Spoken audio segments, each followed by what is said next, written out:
idea. All right. Can you see that we're recording? Yes. It says recording. Good. Well, then good morning also, or afternoon, or whenever it is you're listening to it. To those who are on the recording, we're starting a new unit today. We're leaving politics behind on this day of the State of the Union, but hey, what can I say? Uh, we're going to turn to a different topic, which is actually a topic that has a very a contemporary, although it's mentioned in the ancient text. The first thing we're going to look at actually is an ancient text, and it has a lot of permutations. On the one hand, the larger question is, can someone who is not Jewish be buried in a Jewish cemetery? Okay, that would be seem to be a straightforward question, but of course there are all sorts of permutations which we will look at. For example, what about a non-Jew who is in the Israeli Defense Force and dies in battle? Or even a non-Jew who is in the IDF who just dies of old age? What of a non-Jewish spouse or a child who is not technically Jewish? There are issues of what of people who have converted or almost finished converting. And as I will point out later on in the class, I had a case like this. Uh, and there are, what about people who converted by non-Orthodox or non-conservative rabbis? There are a lot of permutations, and as I think we all know, these are going to only increase in the future. And I even got an email from a person who's not in the class this morning, but who had been in the evening class about a very uh, direct issue that came up with a member of her family. So I don't know how, and if you're going to ask me what is the policy at the synagogue, since I'm no longer the rabbi, I'm not involved directly in that, although there are rules that different cemeteries have. Let's just say that different cemeteries in northern New Jersey have different rules, and we'll get to that later. So we're all here, I hope. Well, there might be a few more. So let's just jump in. We're going to take a look quickly, just to start at the classic Talmudic source, which I thought I had. Oh, where did it go? Hmm. Okay, I'm sorry. I'm gonna have to go back and open up a file. I thought I had left it open, but sometimes you don't. One second here. Now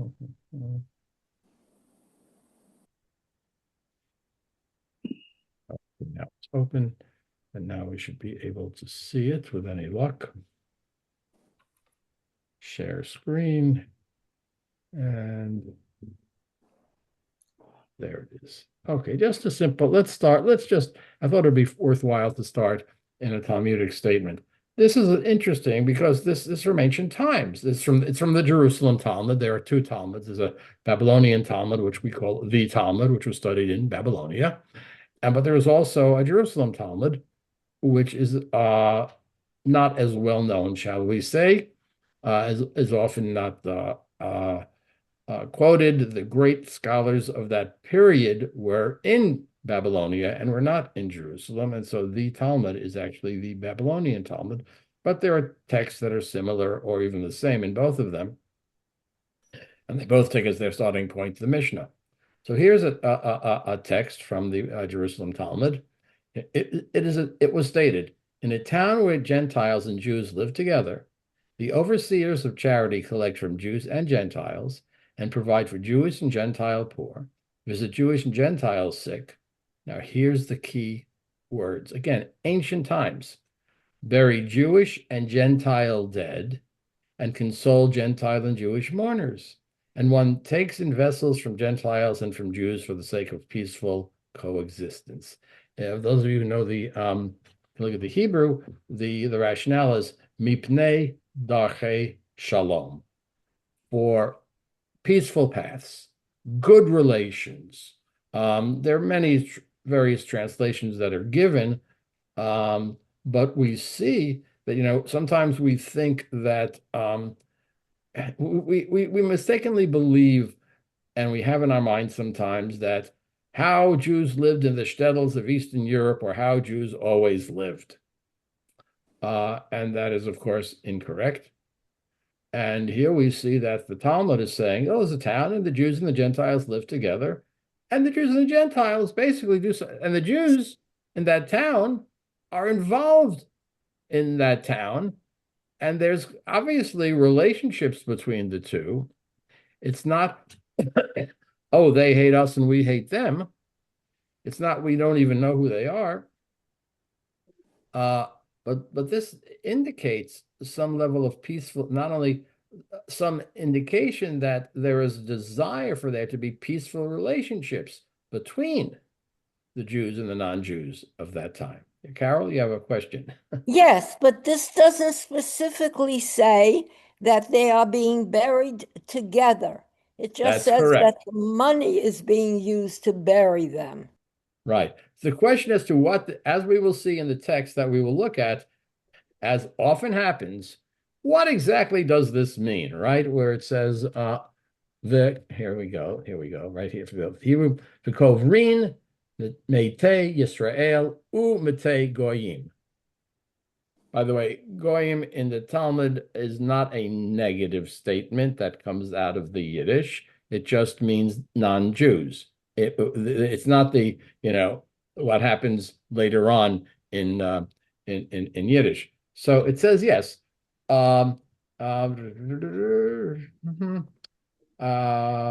We bury Jews. And so what does that mean exactly? Does it mean we bury them separately, that we go to their funerals, that the Jewish funeral parlor takes in non-Jews?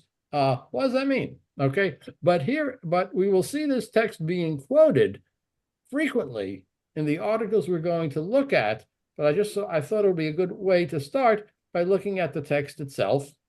And as Carol points out, what does it really mean?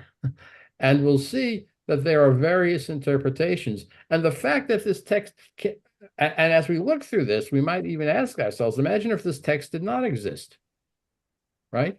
And it's also an indication of Jews and non-Jews living together in a more harmonious way at one point in the past than we sometimes think. I'm writing my book about Patsoff, as I'm still working on it, but I'm getting closer. And I make a point in the preface to say this is not a shtetl. This is a town in Central Europe. It's not Eastern Europe. And that was a very different way that Jews and non-Jews related, especially when you get to the late 19th, early 20th century. Okay, so I just thought we'd start with that. I didn't send this out, but actually about 15 minutes ago, I said to myself, gee, I really should show this text because it really is kind of the basis. So we're going to start with the text that's from Rabbi Barmash's book. As you know, we are kind of going through what I'm doing is going through this book. And in this book, I'm using the responsa that Rabbi Barmash takes, and we're sort of, taking off from that. Our last unit, let me just get this back on there. Our last unit really started about politics in the early 20th century and went on to modern times. So let's take a look. We're going to look at one of I just want to start with this, okay? We're going to take a look at a responsa that was written by Rabbi Weinberg on the burial of a person converted by liberal rabbis. In other words, what would be the status of a person converted by liberal rabbis? By the way, and not an interesting larger question. Any of you read Rabbi Buchtal's autobiography? Aside from me, Rabbi Buchtal is born a patrilineal Jew. Her father was Jewish. Her mother was Korean, right? And she became, by the Reform movement, she was not only Jewish, but grew up totally Jewish. In the synagogue, in the summer camps, went to Israel. And there was a good, interesting question as to, well, what is her status? And spoiler alert, those who've read it, So remember Rabbi Elliot Dorff, who was at our synagogue as a scholar in Yeah. residence some years ago? Yeah. Wonderful, and who I quote repeatedly in this class. You know, what should Rabbi Buchdahl do? There are people who not consider her a non-Jew, right? And there she is, the rabbi of the Central Synagogue in Manhattan. Right. There's a wonderful chapter where very sensitive way in which she approaches Rabbi Dorff, and she does go to the mikveh, which again will clarify her status, certainly for all conservative Jews. How Orthodox sees it, I don't know. But there's an interesting question. Okay, so here we're going to look at something that was written some years ago. How about a person who was converted? We're not even talking matriarchal here, right? The person was actually converted by Reform rabbis. Actually, he never uses the word reform, which already is going to be an indication of how he feels about this. I'm not going to call them by the name that they call themselves. And liberal could also, of course, mean conservative. He's talking non-Orthodox rabbis. So how does an Orthodox rabbi, and we're going to take a look at what type of Orthodox rabbi he was, how does he see that? Okay. How does Rabbi Weinberg's background affect his response? We'll take a look at his background. We'll see the halakhic considerations, the argument he makes about conversions, and his conclusion. He could have said yes, no, maybe, okay, or but why does he answer? Remember, Rabbi Barmash has made us aware that when we read the response, so we need to ask questions as to why is it like this, okay? So let's take a look at Rabbi Weinberg's Teshuvah. It should be somewhere around here. Okay, nope, there. I'll just try there. Okay, I got the share. I can make it. Can you all see that? Yes. Big enough? Okay, good. Okay. I'm losing. Okay, we'll do this like this. Okay. This is text from this is I just took this right out of Rabbi Barmash's book on the burial of persons converted by liberal rabbis. Now, Rabbi Yechiel Jacob Weinberg, remember, look at his years. He's born in the late 19th century, but he lives until 1966. So he has lived in the modern world, the world he grew up in, right? He had his education as a Slobodka Yeshiva. That is a very well-known, very traditional place, emphasized on Musar, ethical teachings, and the Talmud. He went to study the Mir Yeshiva. Again, we're talking about some of the most well-known yeshivot of Eastern Europe. But he also read secular Hebrew literature, the Haskalah. In other words, he was living in the late 19th, early 20th century. So already the Jewish world is being influenced by the modern world, and there's a whole literature of Jews who are writing about Judaism from a modern perspective. So he's read that, right? In order to be appointed to his first job, he agreed to marry the 16-year-old daughter of the deceased rabbi. Tell that to your rabbi selection committee, all right? So he did that. A relationship, an unhappiness, okay. He went to Germany. He remained unable to return to Lithuania. He connected with Rabbi Abraham Kook, a very well-known rabbi. He became enamored with modern Orthodoxy. He earned a PhD. So this man is all, in order to earn a PhD, first of all, the guy is obviously a very, very bright individual, and also knows what the modern world is like. To attend a modern secular university and attain a PhD, you've got to be involved in the non-Jewish world, studying with a Christian scholar of the Bible. He became the faculty of the Orthodox Rabbiner Seminary in Berlin. Again, one of the major places for modern Orthodoxy. I assume that's the Hildesheimer. I didn't look it up. Rabbi Hildesheimer was the head of that yeshiva. He survived the war in a detention camp. His final decades as tragic. The culture in which he had flourished no longer existed. He lived in a small town in Switzerland. In other words, he lived through the Holocaust. That too must have influenced him. Okay. Okay, so here is the response. So he has a question from Rabbi Warshawski, a rabbi in Strasbourg in Germany. What about the female convert in a Jewish cemetery? He heaps scorn upon conversions conducted by liberal rabbis, whom he does not consider to be rabbis, and therefore never refers to them as such. He calls them the liberals, and insists that all Orthodox rabbis take a resolute stance against them. Now, here's something we're going to be seeing in all of these responsa. Where are the lines of division? How fluid are the lines of division? If we make an exception or change those lines, are we going to lose any sense of distinction? I mean, that's underlying a lot of these are, and the question, of course, in the modern world, well, the lines of distinction aren't what they were in Lithuania in the 19th century. So how do you maintain distinctions? How can you see more liberal lines of distinction, right? He emphasizes a sharp distinction between Orthodox and Reform Jews. Okay, so here's the question. Is it permissible to bury a female convert who was converted by the liberals in a Jewish cemetery? Distancing a grave from those converted under liberal offices. Draws an analogy between individuals' conversion by the liberals and those whose conversion process is incomplete or whose mother is Jewish but whose father is not. Now, here's something you might not expect. And again, I will point out I had a case like this. What about someone who's about to convert to Judaism, but dies? They've clearly indicated that they want to be part of the Jewish community, but they weren't given the opportunity to complete that. Should that be an exception or not? Okay. All right. By the way, I didn't even ask when we started.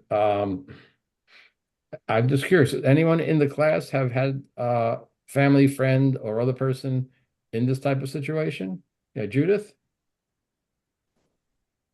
Rabbi, I think you know this story. There was at Cedar Park, Bethel, there's a family plot, and my cousin who owns the deed to it would not allow anybody else to be buried in the plot for some bizarre reason. He suggested that, and then a cousin of mine whose father had also bought plots, but they're being buried in Israel. So they offered to my husband and myself, who is a Jew by choice and was converted by two Shomer Shabbat conservative right-wing rabbis and one Orthodox. And when it came down to it, their Rebbe did not approve of my husband's Beit Din for his conversion and would not allow for the sale of the plot to my husband unless there was, we could prove that he had a more Orthodox conversion, and or he went through conversion again, which has created a rift in the family, needless to say, because after, 35 years of marriage, 36 years of marriage, come to find out that they never really accepted my husband as being Jewish, despite their attitudes. But it's very interesting because Cedar Park Bethel does not ask you for proof that you're Jewish. Yeah, I've never asked that question. I did. My understanding, by the way, and I could be wrong, is that they do leave it to the synagogue. I assume if there is a Reform synagogue and there are, who own large plots in that cemetery, that if the Reform synagogue says this person is Jewish, Cedar Park would just accept that, right? It gets more complicated, of course, if you have a non-Jewish spouse. I do not want to quote for what Cedar Park does and doesn't do. I have heard that they have a separate section where you can buy plots, and if for example, a Jew could be buried next to his non-Jewish spouse.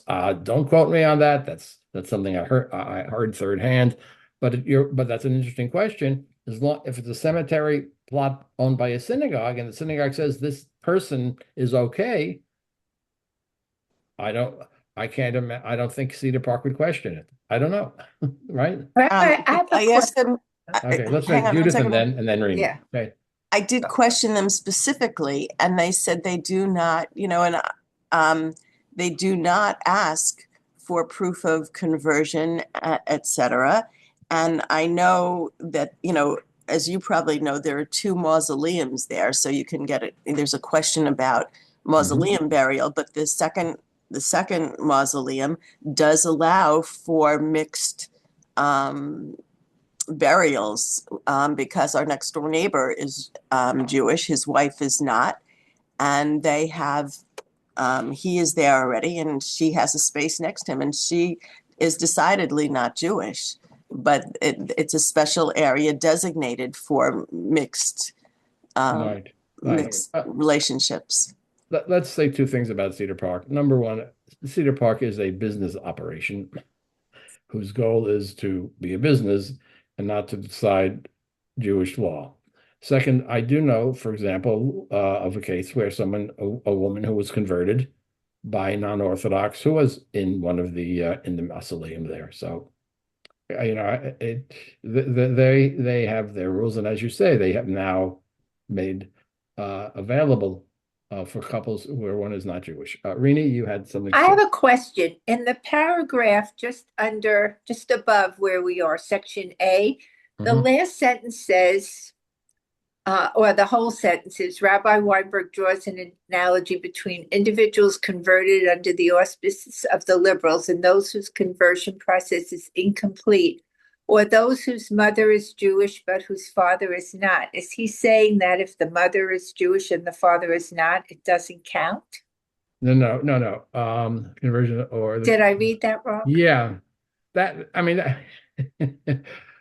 by traditional Jewish law, if your mother is Jewish, you of course Jewish. are Jewish. So Right. you're questioning, why would Rabbi Weinberg even add that, which Right. might be an indication of the strictness that he is applying here, right? Okay. Right.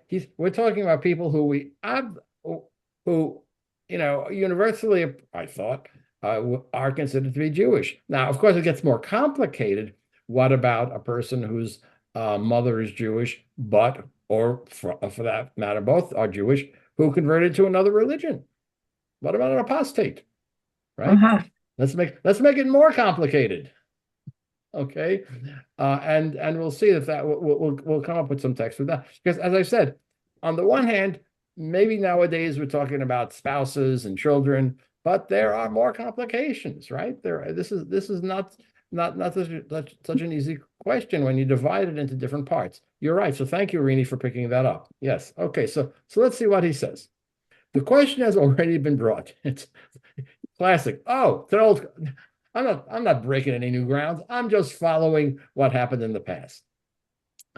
In the writings of the Achronim. Achronim means later scholars of the last 400 or 500 years. Right? Okay, that's late in Jewish law. They speak of a conversion that is incomplete, such as a boy who was circumcised and not immersed in a mikvah, or the son of a Jewish woman whose father is a Gentile, in whose case, although the law is that he is a Jew, several Rishonim, let's go back more than 400 or 500 years, medieval rabbinic authorities, rule that he requires conversion. Now that's new, right?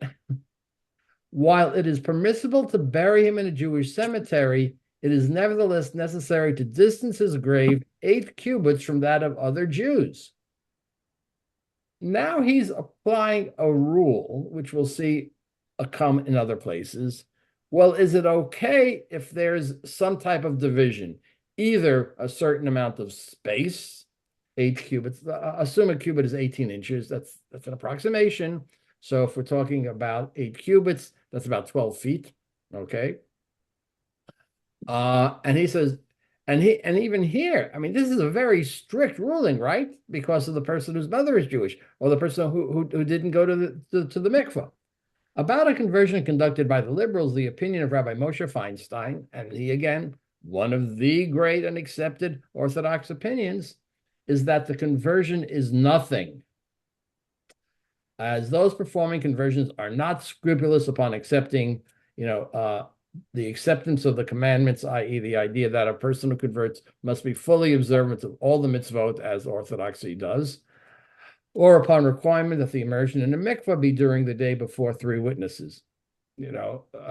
Obviously that is even part of the conservative movement that we require going to the mikvah. At the end of the responsum, he ruled that it was necessary to distance the person 8 cubits from other Jews, and if this ruling would erupt into a major controversy, when it is possible that the community would not heed him, i.e., the community is going to say, Rabbi, you say this, we're not going to follow it. Then one is not obligated to engage in an argument. He only needs to warn God-fearing Jews, in his opinion, only Orthodox Jews, to distance their graves 8 cubits from these false converts. In other words, what about people who say, well, we don't believe that? I mean, he's even saying, don't even argue with it. This is unarguable. We cannot argue with it, right? Indeed, I know that in a community like that of the greater Strasbourg, where the great majority of Jews are secular, such a stance on this matter would stir up a major controversy. Okay, he's living in the modern world, and he realizes that people are going to argue with their rabbi. Nevertheless, my opinion is that you should stand in the breach and propose that converts of this type who were converted by the liberals be buried in a special row 8 cubits distant from the graves of proper Jews. Okay, 8 cubits. And you have a 12-foot, which is pretty wide, right? Between he's saying people who were converted by liberal Jews, and he's also applying that to people whose conversion wasn't even complete. There's some rule about someone who just didn't get to the mikvah and everything else was done would be okay. All right, I'll get to that in a minute. Okay. Rabbi Weinberg mentions that a number of liberal officiants at conversions in Germany fulfilled the requirement that Rabbi Feinstein assumed they would not, but he cast doubts on those conversions anyway. Well, what about, is it a matter of how the conversion is done, or is it a matter of who does the conversion, right? Because what if there was a liberal rabbi and the person who converted went to the mikveh and followed all the mitzvot, but the conversion was done by a non-Orthodox rabbi? So here's the question. Is the question about following the rules, or is the question about who is applying the rules? Okay. And he goes on. In Germany, there were several liberal officiants who were scrupulous to perform conversions in a halakhically correct manner with acceptance of the commandments and immersion before a bet din of 3. And it is possible if these are liberals in France, where Strasbourg is located. Well, I said Germany, I'm sorry. Before I stand corrected, Strasbourg in France, who act this way, okay? Even so, it remains doubtful that the conversions were conducted in accordance with Torah law. The Achronim decided if there was a doubt as to whether a conversion was conducted in accord with Torah law, then it is permissible to bury such a convert in a Jewish cemetery, but distancing from the graves of proper Jews is required. Again, so even in those cases, 12 feet, separate section. So he concludes. Now, again, he could have just said, yes, no. But notice how he concludes. Again, because this man, think about his background, started out in Lithuania, but he did become part of modern Orthodoxy and had a PhD, but then he lived through the Holocaust. All these factors, perhaps, are involved here. This is a completely unpleasant assignment. Wow. Why does he say that? Why does he even start that way? Well, because he knows there are a lot of people around who consider themselves to be Jews, and when they die, now you're going to tell them that they're not. Imagine. It's like having, as I have had, a patriarchal Jew, a Jew whose father is Jewish and his mother is not, spends their whole life being Jewish, wants to get married, and asks a conservative rabbi, can you do my wedding? And as a conservative rabbi would have to say, no, not unless you go to the mikveh. Right? That is an unpleasant conversation, which I have had. However, in our generation, it is impossible to sustain Judaism except through war, pretty strong languages, and stout-heartedness. In other words, here he goes. There are boundaries that one cannot transgress with indifference. Conversion conducted by the liberals is truly only a joke, lacking any meaning, and it elicits scorn from the best of Christians. I'm not sure where he gets that from. One who marries a convert of this type knows in his soul that his deed throws dirt in the eyes of his fellow creatures. That's pretty strong language. Why did he have to say all of that? He could have just said, no, 12 feet, goodbye.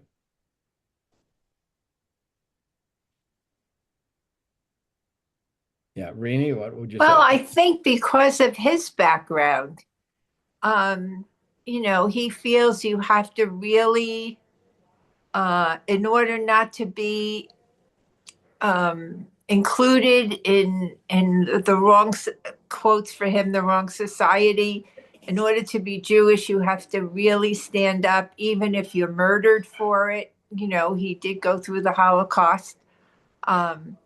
I personally disagree. I think the more Jews we have of all forms, the better. But that's my opinion. But I think his background was such that he feels the only way to survive is to, stick to the strictest rules. Okay, fair. Tammy? Yeah, I agree with Rini that, what, we've made many mistakes in the past. There's a lot of intermarriage, and closing the door and making it so rigid and unwelcoming is not as nice as opening a door. And if somebody converts, whatever way they convert, let's accept them. And if they want more, we'll give them more. So slamming the door in somebody's face is ridiculous. And Right, this is totally ridiculous. But he feels, excuse me, remember, Rabbi Barmash makes that point. He didn't have to say all of that. He is Right. being asked a very practical question. Rabbi, can I bury this person? And his answer was 12 feet away. Thank you. Right. He really, I mean, we have to read this and see that this is a good question. It's a larger question, and frankly, post-Holocaust, I think it is. I remember writing a paper about, shows you what you remember from rabbinical school, about this question that within the Orthodox world, after the Holocaust, has there become a situation where you just want to make those lines of distinction so steep, you feel such revulsion for the non-Jewish world, and you feel that's the only way to maintain the Jewish world is by having very strict rules. And this is, I think, a very clear reflection of that type of thinking. Yeah, Tammy. But they're turning off more Jews, and they're alienating the rest of us. Some of them feel the rest of us aren't even Jewish, and we have to stick together and not divide ourselves. That's one of the reasons we get conquered, because of division. Right, but he's arguing that breaking those walls of division, making them easier and more open, is ultimately the wrong policy. So, I mean, that's what he's saying. Okay. Any other comments to his conclusion? Yeah, Carol? I'm concerned about what how was it handled years ago when the tradition switched from following you're being Jewish because your father was Jewish. At that point, when they said, well, we don't know who the father is, but we know who the mother is. So from now on, if your mother is a Jew, you're a Jew. That at that time, what did they do regarding burial? The father could have been some Roman soldier. That's why they made the change from fathers being by following the ethnicity of the father to the religion of the mother. What did they do then about burial if they didn't know whether the father was Jewish or not, or the father was not Jewish? That's a good question. I don't want to right now, because I would need to look at some sources. There's a great deal that has been written about exactly that point, how and why descent became matriarchal. Well, clearly in the Bible, it looks like it's patriarchal, or one could argue in the Bible, once you felt that you were attached to the Jewish people, you could become part of the Jewish people. And we have examples, Book of Ruth and Rabbi, some can I other say examples. something? So that's a larger question, and the rape of the Roman soldiers is one of many answers that scholars are still debating to this day. Where I don't want to delve into that, but you're right, there was a change, and frankly, we're not 100% sure how those cemeteries looked in ancient times. Where there's a lot of things we just don't know. Okay, Rabbi, let's leave it at that. Okay. All we know is we have that text from the Talmud, can I say something? and yeah, I'll get to you in one second. So we're not sure how they handled it in ancient times. Okay, all right, yes, go ahead. To me, the only way we survived as a Jewish people is by sticking to our laws and not being very liberal, so we became like our neighbors. And to me, if the way to me, if we become too liberal, before you know it, we will not be there. Okay, well, I mean, these are the arguments, and they're often an argument of degree. To what we need to we want to maintain the distinction between Jew and non-Jew, right? I don't think we would disagree with that. But as you point out, what exactly does that distinctive wall between the two look like? And here we see Rabbi Weinberg making it clear that this type, what we're talking about here with the burials, is going to create a breach in the wall that he thinks is going to cause the whole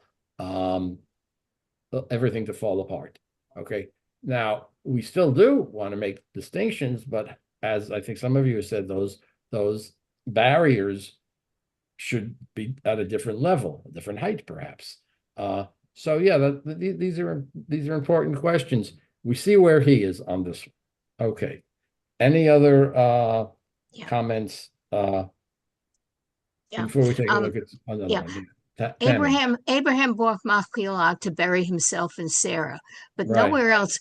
Did Jews form a cemetery because they were not allowed in Christian cemeteries? Or did they think it was a sacred thing? Because that's a very important issue also. Yeah, well, all we know from ancient times, as you point out, we certainly have textual proof of family burial plots, right?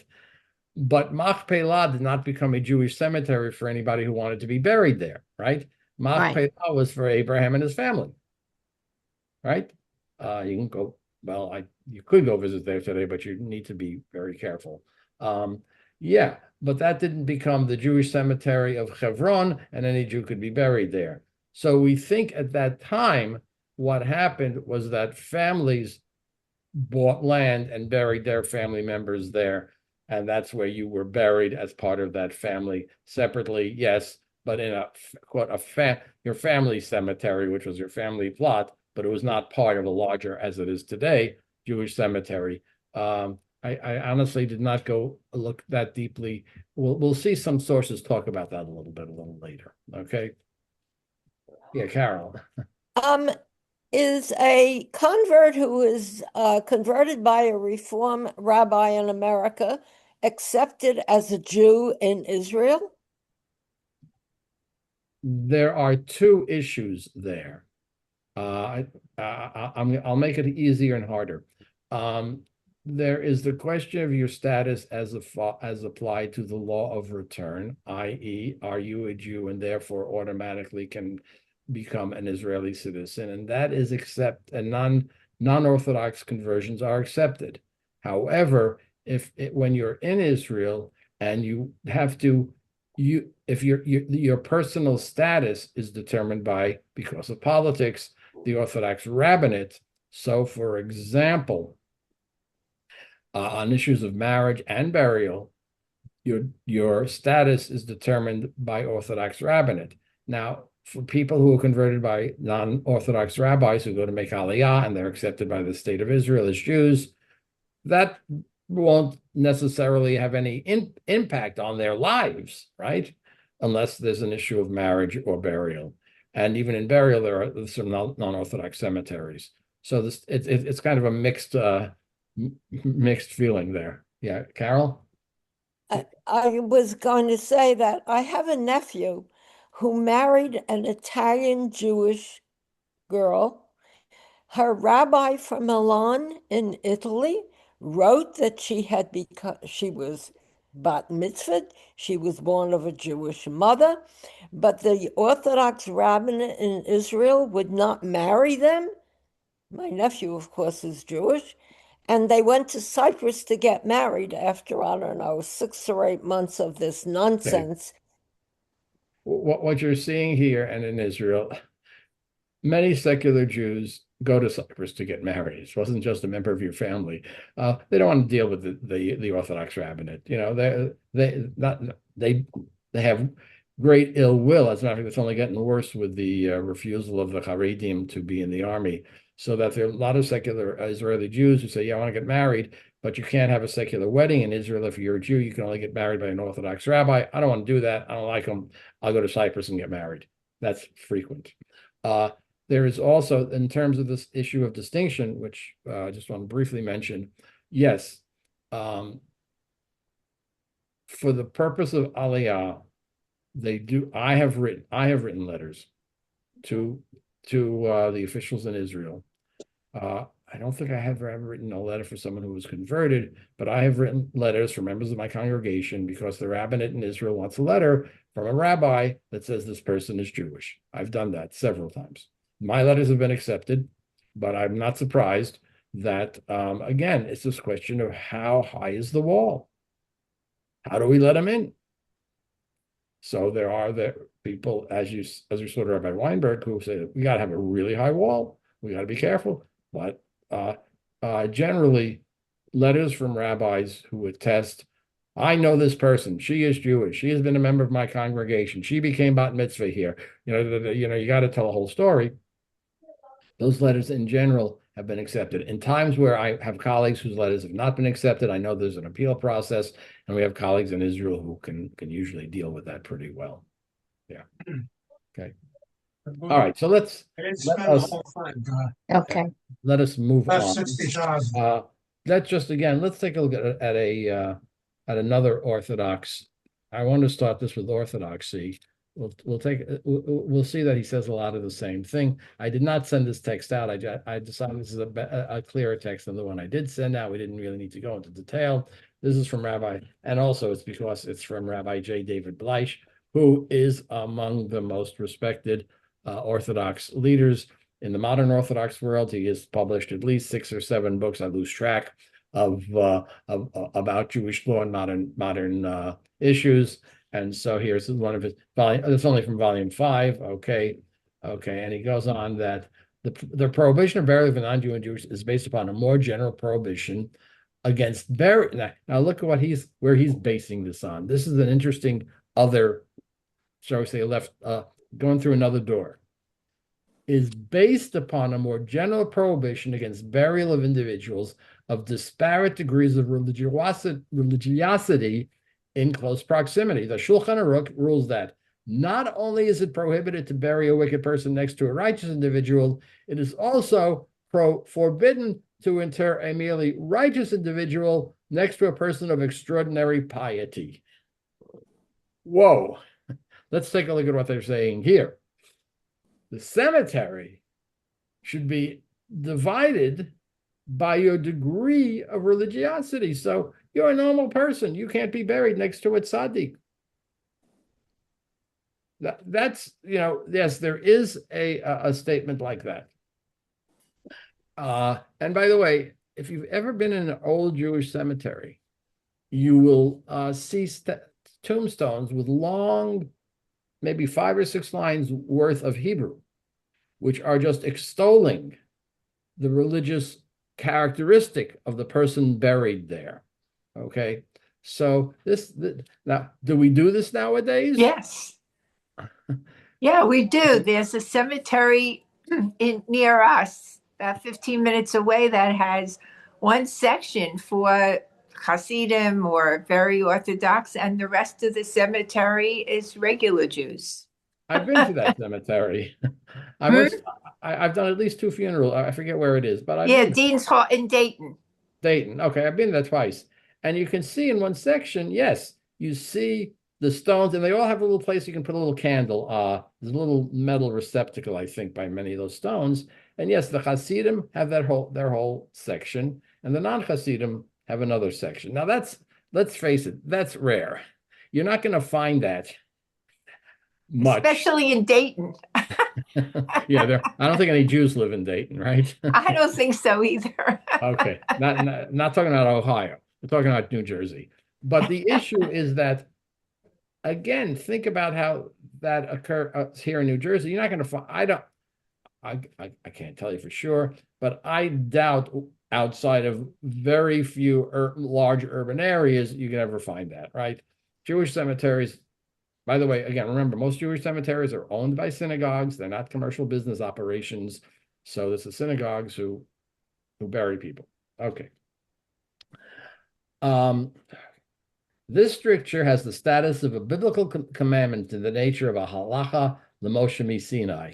What is he saying? Well, if you read the Bible, it doesn't say in the Bible you can't bury a person who is really, really righteous next to an ordinary Jew. You're not going to find a verse in the Bible that says this. So some of the scholars say this is a halacha l'Moshe Sinai, i.e., it's ancient. It goes way, way back, but we don't know where it came from. But it's really real. Okay. People say that sometimes about synagogue tunes. Where did this melody come from? It's Mimoshe Sinai, right? L'Moshe Sinai. It's just so far back we don't know where it came from. Okay, a law transmitted orally to Moshe. Now here's a modern rabbi, Rabbi Cook. Rabbi Cook is a great saintly man. Explains that it is not proper to bury non-Jews in a Jewish cemetery. One,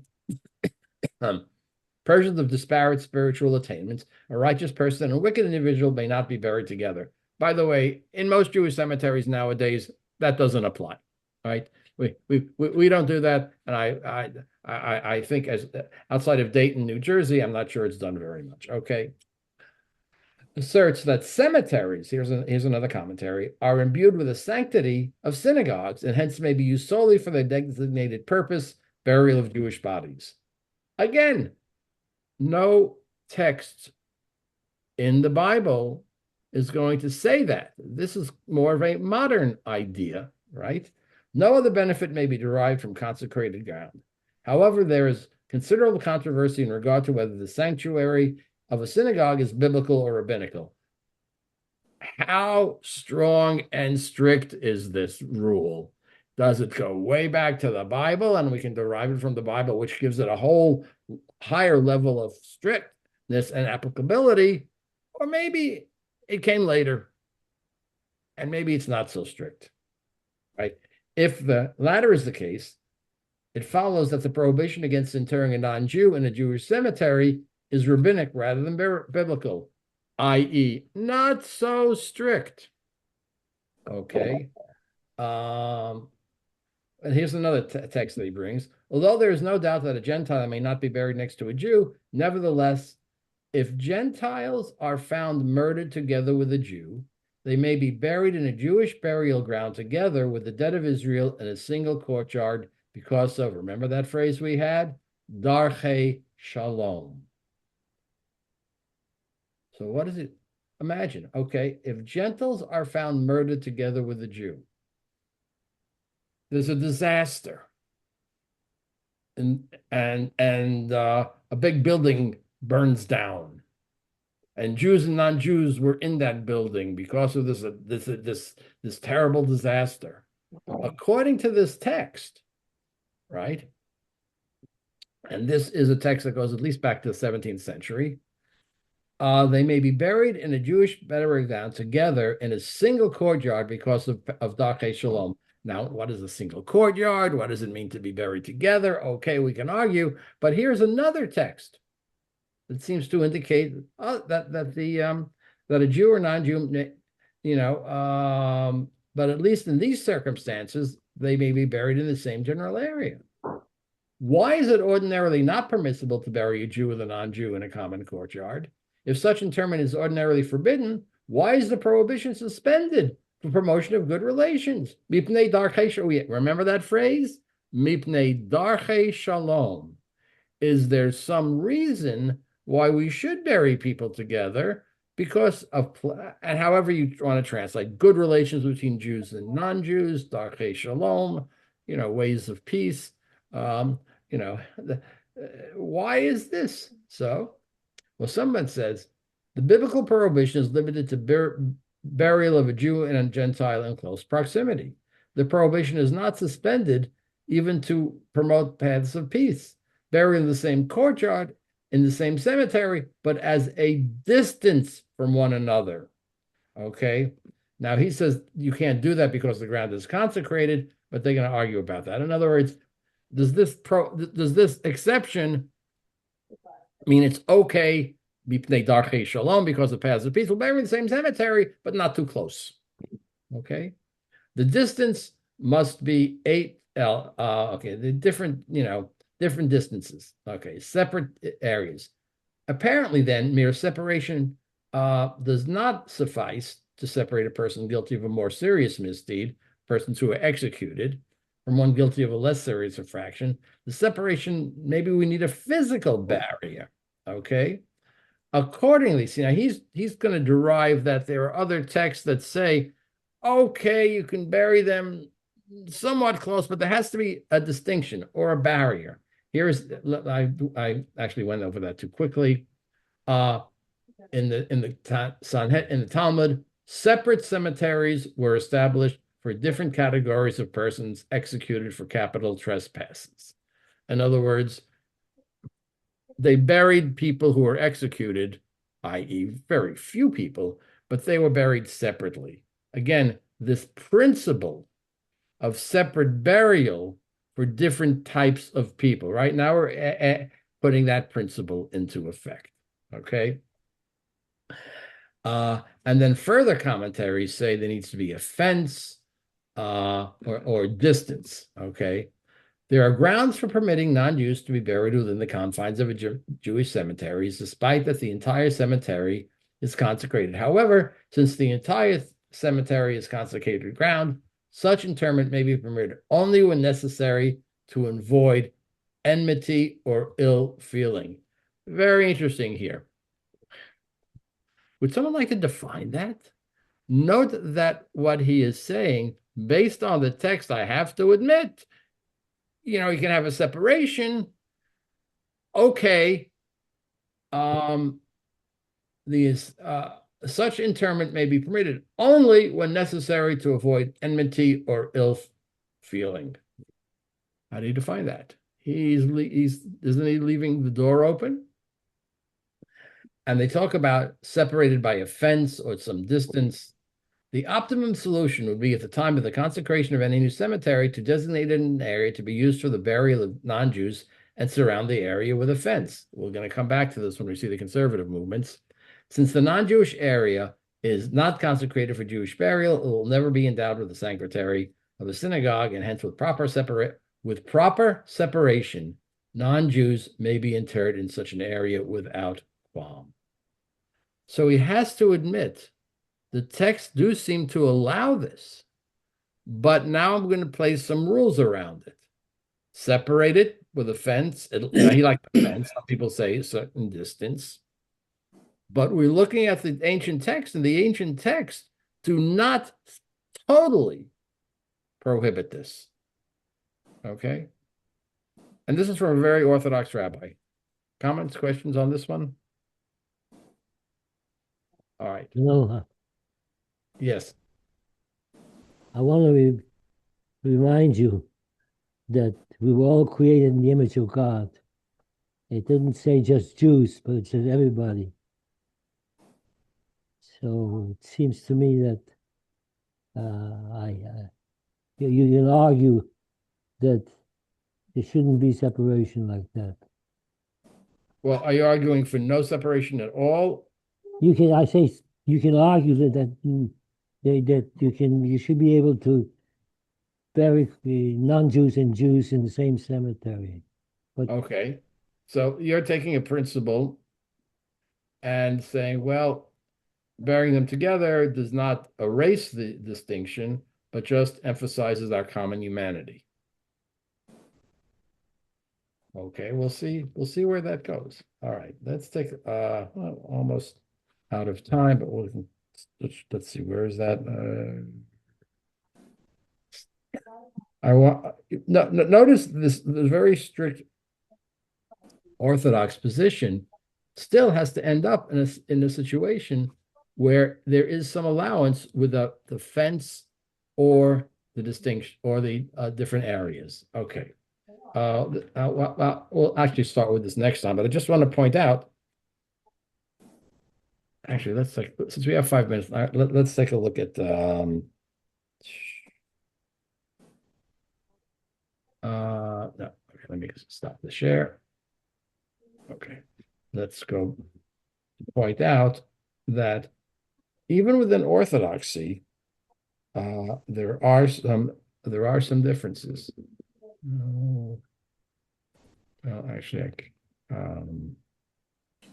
yeah, here we go. Even within Orthodoxy, here is Rabbi Shmuley Yanklowitz. Okay, he's very liberal in the but he still is an Orthodox rabbi. Okay, this appeared 2019.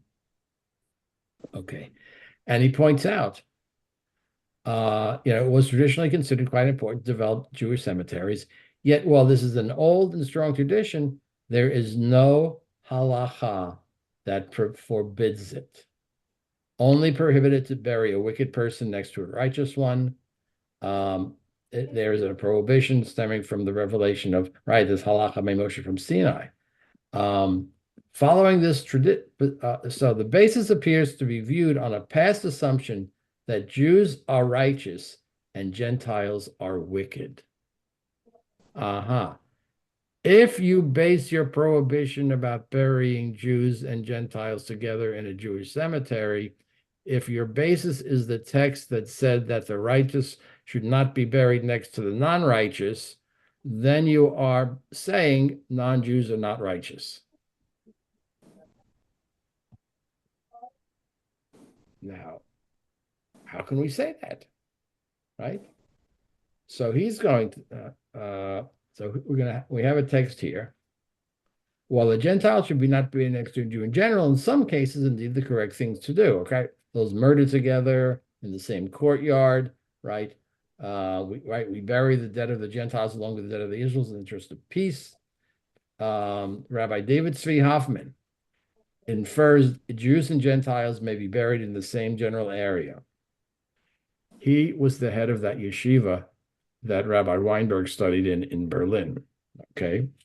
Some argue that there may be a prohibition of being buried right next to each other, and Darkei Shalom outweighs this. So he's going to, now here's an Orthodox rabbi, he's going to try to say, some say there should be some fencing or certain 6 feet. Okay. So here's something from, now what about, I'll end with this. What about non-Jews who serve in the Israeli Defense Forces? Right? So here's from someone who was a rabbi, Orthodox rabbi in Israel. A non-Jewish soldier serving in the Israeli armies was killed by the Hamas near Tulkarem. He was interred outside the gate of the cemetery in Beit Shean. Interesting, is a place where there is an ancient Jewish cemetery there. Actually, some of you may have been there. Then Defense Minister Yitzhak Rabin ordered that his body be brought into the military and buried alongside his Jewish comrades. Rabbi Goren, the Orthodox rabbi, citing what we've seen, that when Jews and Gentiles die together, they can be buried together. He said there have been many rulings when he was chief of the Israeli army. He was outraged that it was Jews who do not serve in the army who insist on this separation. Rabbi Goren said the act of burying separately is a desecration of God's name. So here you have this situation. We're not talking about your spouse or your child. What about non-Jews? Then there are non-Jews in the IDF, right? So here's an Orthodox rabbi saying based upon, yeah, we saw those texts. They should be buried together. Okay. We'll pick this up from next time. Any last questions? Ed. I just off topic. I just want to go back 2 weeks ago from what was mentioned. I think Tamara, you're the one that mentioned about the Liberty ship that the Americans attacked during the '67 war. I did a little bit of research, and without a doubt, it was not an accident. There was actually an Israeli reconnaissance plane that had flown over the ship before. The fighter jets made 6 passes with machine gun fire and then napalm. And on top of that, an Israeli torpedo boat put a hole in the side of the Liberty. And that's where 34 American sailors were killed and 171 out of the 263 on the crew were injured. The thought is that it was during the war and that the ship had intercepted the Israeli plans for attack, mainly that they were going to take the Golan Heights, and they wanted no possibility of them relaying that information to the Arab forces. That's the theory. Officially, it was an accident, but that was one heck of an accident. Okay, fair enough. All right, any other questions about today? All right, we'll pick this up and we'll look at the conservative movement and how we as a movement have tried to deal with this issue, which is not, as I think we've seen, it's not as clear as you might think. Okay, thank you all. Thank you. Thank you.